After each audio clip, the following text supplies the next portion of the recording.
Oke teman-teman, kita mulai pembelajaran pada hari ini ya, karena kemarin ya teman-teman nggak bisa hadir, jadi sekarang saya buatin video pembelajaran dan teman-teman simak dengan baik-baik ya. A'udzubillahiminasyaitonirrajim, Bismillahirrahmanirrahim, Assalamualaikum warahmatullahi wabarakatuh. Alhamdulillahirrahmanirrahim. Assalatu wassalamu ala asrofil anbiya'i wal mursalin wa ala alihi washabihi ajma'in amma ba'd.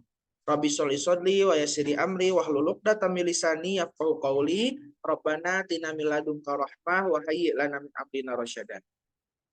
Allahumma sholli wa sallim wa barik ala sayyidina Muhammad wa ala ali sayyidina Muhammad kama shallaita ala sayyidina Ibrahim wa ala ali sayyidina Ibrahim wa barik ala sayyidina Muhammad wa ala sayyidina Muhammad kama barakta ala sayyidina Ibrahim wa ala sayyidina Ibrahim fil alaina innaka Hamidum Majid.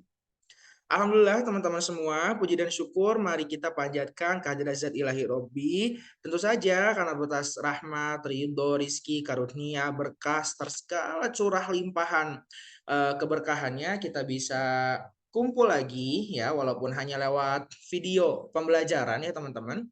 Semoga teman-teman semua dalam keadaan sehat walafiat, yang sakit segera disembuhkan, dan teman-teman mendapatkan kemuliaan dari Allah Subhanahu Wa Taala atas segala aktivitas yang kita laksanakan setiap hari.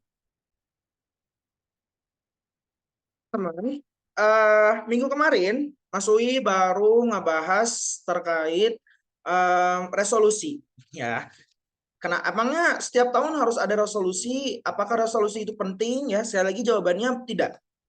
Resolusi harus terjadi setiap saat ya, di mana kalau teman-teman punya kesalahan, teman-teman harus memperbaiki kesalahan tersebut, itu resolusi. Resolusi itu harus berjalan seiring dengan berjalannya waktu, tidak perlu menunggu adanya pergantian tahun. Jadi teman-teman misalnya nih ditanyain what is your resolution of 2024? Resolusi 2024 apa atau ngapain gitu ya. Kita bukan nggak perlu ya. Memang bagus untuk menentukan target, tapi ketika kita menentukan target itu hanya setiap tahun, nantinya target itu lama-lama justru hanya akan terbengkalai dan teman-teman tidak mendapatkan apa-apa. Ya, karena tadi setiap waktu kan pasti nanti bisa berganti tahun gitu ya. Hanya saja apakah kita bisa mencapai di umur tertentu gitu untuk berada di tahap seperti itu gitu. Makanya sangat penting sekali bagi teman-teman untuk memahami bahwasannya resolusi tidak terjadi setiap tahun, tapi setiap saat di dalam hidup kita untuk memperbaiki diri kita dan untuk mengupgrade setiap kekurangan yang ada dalam diri kita. So every time you feel setiap saat teman-teman merasa bahwa waktu teman-teman itu banyak tersita, waktu teman-teman itu memang harus berubah, maka segeralah untuk berubah dan membuat resolusi di waktu itu juga. Tidak perlu menunggu pergantian tahun, terutama tahun Masehi, yang nggak ada ngaruh-ngaruhnya sama kita sama sekali, iya kan? Iya nggak? Karena kita cuma menghitung tahun berdasarkan umur-umur kita saja kan? Begitu. Oke, terus terakhir Mas Uwi di bulan kemarin sebelum kita libur ya, kita membahas tentang kesedihan dalam Islam. Ya, membahas tentang kesedihan dalam Islam. Mas Uwi mau bahas ulang dulu tentang kesedihan dalam Islam. Mas Uwi share screen dulu ya, izin. Oke. Nah, kesedihan dalam Islam, teman-teman semua. Teman-teman masih ingat ya, kenapa manusia itu bisa bersedih? Karena manusia diciptakan dengan hawa nafsu, dan memang manusia itu kodratnya adalah merasa sedih. Ya, sekelas Rasulullah SAW dan Nabi dan Rasul pun juga memiliki rasa sedih. Nabi Ulul Azmi yang memiliki kesabaran paling tinggi pun juga bersedih ya. Dan maksudnya kemarin sudah bilang ya, sedih itu bukan hanya untuk wanita. Ya. Bahkan teman-teman pun saya yakin gitu di setiap tahap kehidupannya itu pasti diisi dengan kesedihan. Karena apa? Di hidup itu 70%-nya akan diisi dengan kesedihan. Bagi orang beriman, dunia ini adalah penjara dan harus segera keluar dari penjara itu. Bukan berarti berharap cepat mati, tapi mengharapkan tempat kembali yang paling baik yaitu surga. Dan di dunia ini adalah kesempatan bagi teman-teman untuk apa? Untuk mempersiapkan kehidupan yang asli. Di mana di dunia ini adalah tempat meminta, ya, tempat di mana teman-teman bisa nge-request nih, kira-kira nanti di akhirat teman-teman mau kayak gimana? Itu dunia, tempat untuk mempersiapkan hal itu. Sebagaimana orang yang mau kuliah, mereka mau masuk ke universitas tertentu, mereka kan punya wishlist gitu. Oh, aku pengen masuk ke misalnya Faris pengen masuk ke UIN jurusan psikologi. Faris mempersiapkan hal itu kan. Beberapa waktu sebelumnya minimal H-1 atau H-seminggu Faris belajar terkait hal itu untuk mempersiapkan ujian masuk ke UIN gitu kan. Nah, makanya setiap manusia diberikan tantangan bagi hidupnya masing-masing, dan kehidupan di dunia itu tidak lain adalah tempat untuk merequest. Teman-teman meminta kehidupan di akhirat yang abadi itu mau gimana? Apakah nanti kehidupan di akhiratnya akan berakhir bagi dia bersenang-senangkah gitu abadi di surga gitu ya, meminum air-air yang mengalir di sungai-sungai surga dalam bentuk khamar, dalam bentuk madu, dalam bentuk air susu gitu ya, atau apakah dia memilih bahwa air kehidupannya itu nanti dia akan berada dalam liang panas yang mendidih, yaitu neraka jahanam atau neraka apapun itu ya. Orang-orang memiliki pilihannya masing-masing. Kayak teman-teman juga sama, kasarnya tadi kata Masih juga. Teman-teman mau masuk universitas, tapi teman-teman dikasih waktu untuk belajar, tapi teman-teman nggak belajar. Kira-kira bisa nggak untuk menggapai universitas itu? Sulit kan mengandalkan keberuntungan, alias pasti susah gitu. Ditambah ujiannya teman-teman nggak melaksanakan dengan baik. Nah, kesedihan itu adalah bagian dari ujian, teman-teman. Dan hendaknya setiap manusia itu hanya menyerahkan kesedihannya itu kepada Allah. Gimana? Kemarin di Quran surat Yusuf, Allah SWT berfirman, qala innama ashku bathi wa husni ilallah ya. Ayahnya Nabi Yusuf ya gitu. Nabi Yakub, beliau berdoa, qala innama ashku bathi wa husni ilallah. Hanya kepada Allah saja gitu. Aku menyerahkan semua kesedihanku. Karena tidak lain tidak bukan. Hanya Allah SWT saja yang dapat mengobati setiap rasa sedih pada hati kita ya. Teman-teman selalu dapat memahami hal itu gitu ya, insya Allah. Kemarin sedih dalam hal Islam ya, itu adalah sifat manusia yang paling lumrah tertanam pada setiap jiwa manusia. Bahkan ketika Anda lahir pun Anda diperintahkan untuk bersedih kan. Anda itu menangis. Entah itu sedih karena bahagia, entah itu sedih karena menangis gitu ya sampai di dunia gitu ya. Sebenarnya menurut pandangan orang-orang alim, kenapa bayi itu menangis di dunia? Karena dia tahu bahwasannya perjalanan untuk membekali hidupnya di akhirat nanti dimulai dari hal itu. Dan Allah telah melupakan semua ingatannya yang berada di alam ruh sebelum ia dimasukkan ke alam rahim. Ya, kita udah membahas itu di Quran surat Al-A'raf ya sebelumnya. Oke. Maksud juga udah sedikit menjelaskan tentang apa sih yang menyakitkan dari kesedihan gitu ya. Kenapa sih orang-orang tuh nangis, dan apa yang paling menyedihkan gitu. Kalau Nabi Muhammad SAW di dalam suatu riwayat Al-Quran di surah Asy-Syu'ara ayat ketiga ya, la'allaka bakhi'un nafsaka alla yakunu mu'minin. Boleh jadi Muhammad engkau akan membinasakan dirimu dengan kesedihan ya. Maksudnya orang-orang itu bisa menghancurkan dirinya karena terlalu lama bersedih. Bahkan Rasul pun diberi indikasi oleh Allah. Maksudnya Muhammad bisa saja gitu. Kamu itu membinasakan dirimu. Kamu akan menyakiti dirimu terlalu jauh. Kamu akan merusak dirimu gitu karena kesedihan kamu gitu. Nah, di sini penyebab Rasul sedih adalah karena penduduk Mekah itu tidak beriman. Ya, dan kita punya rasa sedih masing-masing. Entah teman-teman itu memiliki kesedihan di keluarganya, dengan pertemanan, dengan percintaan gitu ya. Dan kesedihan yang paling menyakitkan adalah dengan percintaan, teman-teman semua. Ya. Dan hanya orang-orang bodoh saja yang menghabiskan waktunya untuk bersedih terhadap cinta yang fana, seperti pacar dan lain sebagainya gitu. Kemudian kata Allah apa? Maka jangan sampai ucapan mereka itu membuat engkau Muhammad bersedih hati. Maksudnya ya, kita diperintahkan untuk Allah bersedih sewajarnya, dan kita diperintahkan Allah untuk tegar. Jadilah orang yang tegar ya. Karena sungguh Allah itu mengetahui apa yang orang rahasiakan dan apa yang orang nyatakan. Maksudnya serahkan saja semuanya sama Allah. Fatawakkal 'ala Allah. Ya, maka kamu serahkan semua urusan kamu kepada Allah. Apabila ada urusan yang membuat kamu bersedih, maka serahkan kesedihan itu hanya kepada Allah. Jangan pernah membuat diri kamu itu tersiksa dengan kesedihan kamu. Ya, kenapa sih sedih itu bisa datang pada manusia gitu ya? Allah SWT berfirman dalam Al-Quran. Dan mereka itu orang yang tidak bersedih hati. Siapa? Orang yang menghabiskan dirinya hanya untuk takut kepada Allah. Dia percaya bahwasanya seluruh urusan di dunia ini hanya atas izin Allah dan semuanya pasti akan diberesi oleh Allah.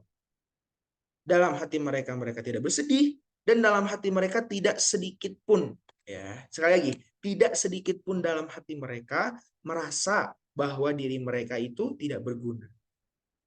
Ya, orang beriman itu jarang bersedih, teman-teman. Sedihnya orang beriman itu adalah menangisi keimanannya sendiri, jarang menangisi dunia. Ya, dalam suatu hadis Rasulullah SAW pernah bersabda, barang siapa memprioritaskan akhiratnya, maka dunia akan mengikutinya. Dunia berada di belakang, tepat di belakang orang-orang yang mengikuti akhiratnya. Sehingga kesedihan yang dialami orang beriman itu bukan tentang dunia, bukan tentang rizkinya yang kurang, bukan tentang kehilangan dan lain sebagainya. Ya, pasti sedih, tapi tidak akan membinasakan dirinya kesedihan orang-orang beriman itu. Ya. Makanya orang yang beriman itu tidak bersedih terlalu lama. Kenapa? Karena dia menyerahkan dirinya pada Allah. Dalam Islam diperkatakan, kenapa ada orang itu bersedih? Karena dia tidak menyerahkan diri kepada Allah.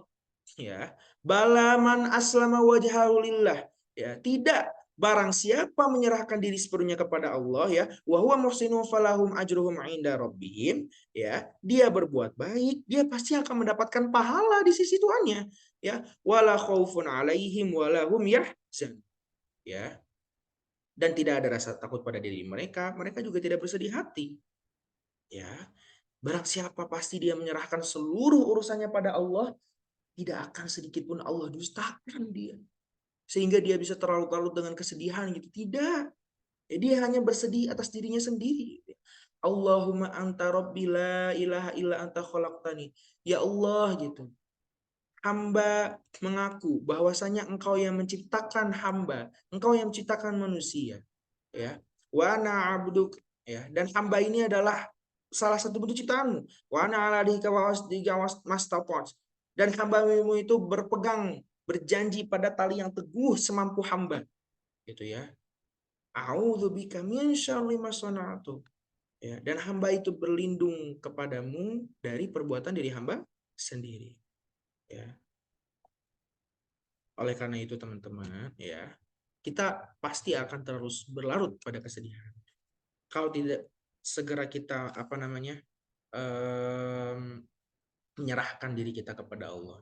Hendaknya anak-anakku semua selalu menyerahkan segala urusan itu hanya kepada Allah dan memberikan sajian terbaik kita kepada Allah gitu ya. Dan jangan merasa lemah pada diri sendiri, jangan. Ya, jangan. Kamu nggak lemah gitu. Wala tahinu wala tahzanu gitu ya. Tidak. Jangan sekali-kali kamu merasa lemah dan jangan pula kamu bersedih hati. Wala tahzanu. Jangan kamu bersedih hati. Wa antum a'launa in kuntum mu'minin. Sebab kamu itu yang paling tinggi derajatnya. Jika apa? Jika kamu orang yang beriman.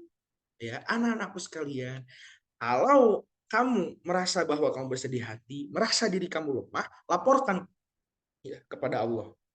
Ya, bilang kepada Allah, ya Allah, gitu, hamba penuh dengan kelemahan di hadapan-Mu. Hamba ini adalah orang yang begitu hina, hamba memiliki dosa yang banyak dan lain sebagainya gitu ya. Tapi ya minta kekuatan kepada Allah.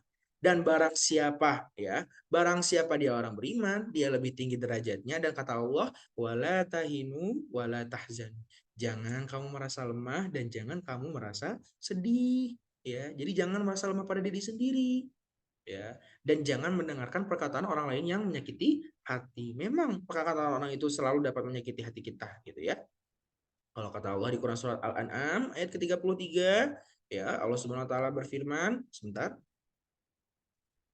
Allah Subhanahu wa taala berfirman di Quran surat Al-An'am, ya, qad na'lamu innahu la yahzunukal ladzi yaquluna fa innahu la yukadzibunaka walakinnal zalimin. Ya, sungguh kami mengetahui gitu ya, bahwa apa yang mereka katakan itu menyedihkan hati kamu Muhammad gitu ya. Kami itu mengetahui manusia gitu, bahwa lisan manusia itu memang dapat melukai orang lain, dan Nabi Muhammad pun bahkan sedih dengan perkataan mereka. Tapi kata Allah gitu ya, jangan bersedih hati. Walakinnadz zalimina biayatillahi yajhadun. Ya, karena sebenarnya mereka bukan mendustakan engkau, tapi orang zalim itu mengingkari ayat-ayat Allah. Jadi ketika ada orang yang menyakiti diri kita, sebenarnya mereka itu tidak menyakiti kita sama sekali. Tidak. Ya. Mereka itu hanya menyakiti dirinya sendiri dan mereka itu sedang berurusan dengan Allah. Ya, makanya orang-orang yang dizolimi ya, baik dengan perkataan maupun perbuatan, mereka dapat melaporkan itu kepada Allah gitu ya, mengadu kepada Allah, akan kuadukan engkau kepada Allah gitu ya. Dan orang-orang yang zalim itu doanya mustajab. Ya. Kalau apa namanya? Dalam ilmu tazkiyatun nafs gitu ya, pembersihan hati gitu ya, teman-teman. Ketika kamu sedang menyakiti seseorang dan orang itu malam harinya sedang mengadukan dirimu pada Allah, ketahuilah bahwa engkau sedang berada dalam mara bahaya yang besar. Bahwasanya di situ adalah akan ada pembalasan bagi diri kamu di sana gitu ya. Nah, kemudian alasan orang lain bisa bersedih itu adalah labilnya keistiqomahan di dalam hati seseorang. Sebagaimana yang telah dijelaskan oleh Allah di Quran surat Al-Ahqaf ya, innalladzina qalu rabbunallahu tsumma istaqamu fala khaufun 'alaihim wa lahum yahzanun. Sesungguhnya orang yang berkata bahwa Tuhan kami adalah Allah, kemudian mereka tetap istiqomah, tidak ada rasa khawatir pada diri mereka dan mereka juga tidak pernah bersedih hati. Sehingga apa? Tidak mungkin orang yang istiqomah di jalan Allah, ya, orang yang bilang pada dirinya, qalu rabbunallah gitu ya, sungguh Tuhan kami adalah Allah, tidak mungkin akan ada kesedihan hati pada mereka. Hidup orang-orang yang menggantungkan diri mereka pada Allah pasti akan berada dalam kehidupan yang paling baik dalam diri mereka sendiri.